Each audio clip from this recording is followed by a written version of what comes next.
Welcome to the Closing Academy. Today, what we'll be talking about is 16 proven word tracks that work every day to progress your sale in any industry, in any capacity, with any customer. Number 6, the mark of a good business is not that mistakes don't get made. It's how we address them when they do get made. What does that tell the customer? We're humans, we make mistakes. We're not perfect. We try to do everything right, but we're a large organization, a large corporation with hundreds of people that work here. There's bound to be something that's gonna be dropped. That is a way for you to be able to diffuse the situation. Would you have liked to have known that information before we negotiated or after we negotiated? I have a video on Instagram of me doing this one, and essentially what you're communicating to the customer who just wants to negotiate,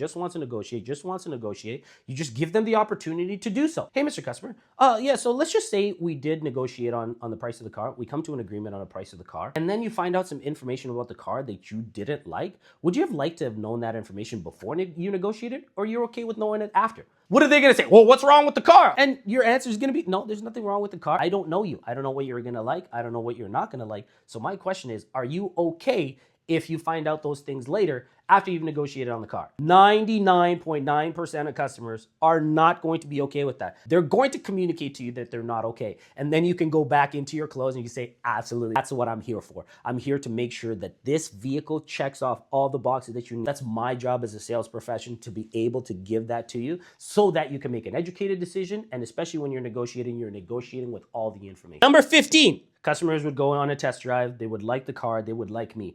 They would come back. They would sit at my desk and they would tell me, I gotta look at another car. And I couldn't handle that objection. So I was like, okay, go look at it. The moment that your customer says that, before you sit at your desk and you're getting out of the car and you're asking them, those trial closing questions, I want you to ask them, what are you hoping to find in that car that's not in this car? What does that do? That sets the stage for them to communicate to you what's missing in this car. What you'll find pretty quickly is people they're lying to you when they're saying that. So then all of a sudden they got to think of these unrational lies that they're going to communicate to you, and then you can start handling those objections to try and boil it down to exactly what it is so you can move a sale. You know what sales guys are asking? Oh, awesome. What is the car? What dealership is it at? Is it the same car? Does it have the same mileage?